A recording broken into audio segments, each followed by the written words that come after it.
മൂന്ന് വിഭാഗം ആളുകൾക്ക് ഈ നോമ്പുകാലം നഷ്ടമാകുമെന്നാണ്. ആരൊക്കെയാണവർ? ഒന്ന്, മൻ യസൂമു വലായുസല്ലി, നോമ്പുണ്ട് നിസ്കാരമില്ല. അത്തരം ആളുകൾക്ക് ഈ നോമ്പുകാലം നഷ്ടമാകുമെന്നാണ്. അവ്വലുമാ യുഹാസബു ഇൻദല്ലാഹി അസ്വലാഹ്, അള്ളാഹുവിങ്കിൽ ആദ്യം വിചാരണ ചെയ്യപ്പെടുന്ന കർമ്മം നിസ്കാരമാണ്.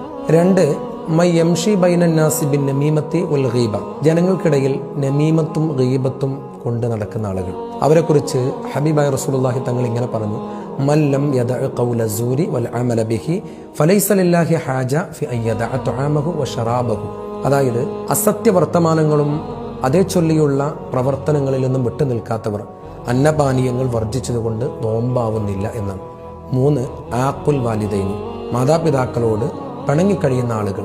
ഈ മൂന്ന് വിഭാഗം ആളുകൾക്ക് റമദാനിന്റെ സുഹൃതം സമ്പൂർണമായി നഷ്ടമാകുമെന്നാണ്.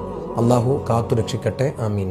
മൂന്ന് വിഭാഗം ആളുകൾക്ക് ഈ നോമ്പുകാലം നഷ്ടമാകുമെന്നാണ്. ആരൊക്കെയാണവർ? ഒന്ന്, മൻ യസൂമു വലായുസല്ലി, നോമ്പുണ്ട് നിസ്കാരമില്ല. അത്തരം ആളുകൾക്ക് ഈ നോമ്പുകാലം നഷ്ടമാകുമെന്നാണ്. അവ്വലുമാ യുഹാസബു ഇൻദല്ലാഹി അസ്വലാഹ്, അള്ളാഹുവിങ്കിൽ ആദ്യം വിചാരണ ചെയ്യപ്പെടുന്ന കർമ്മം നിസ്കാരമാണ്. രണ്ട്, മൈ യംഷി ബൈനന്നാസി ബിൻ നമീമത്തി വൽ ഗീബ, ജനങ്ങൾക്കിടയിൽ നമീമത്തും ഗീബത്തും കൊണ്ട് നടക്കുന്ന ആളുകൾ.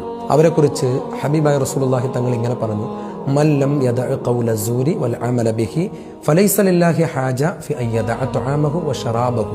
അതായത് അസത്യ വർത്തമാനങ്ങളും അതേ ചൊല്ലിയുള്ള പ്രവർത്തനങ്ങളിൽ നിന്നും വിട്ടു നിൽക്കാത്തവർ അന്നപാനീയങ്ങൾ വർജിച്ചതുകൊണ്ട് നോമ്പാവുന്നില്ല എന്നാണ്. മൂന്ന്, ആഖുൽ വാലിദൈനി, മാതാപിതാക്കളോട് പിണങ്ങിക്കഴിയുന്ന ആളുകൾ. ഈ മൂന്ന് വിഭാഗം ആളുകൾക്ക് റമദാനിന്റെ സുഹൃതം സമ്പൂർണമായി നഷ്ടമാകുമെന്നാണ്. അള്ളാഹു കാത്തുരക്ഷിക്കട്ടെ, ആമീൻ.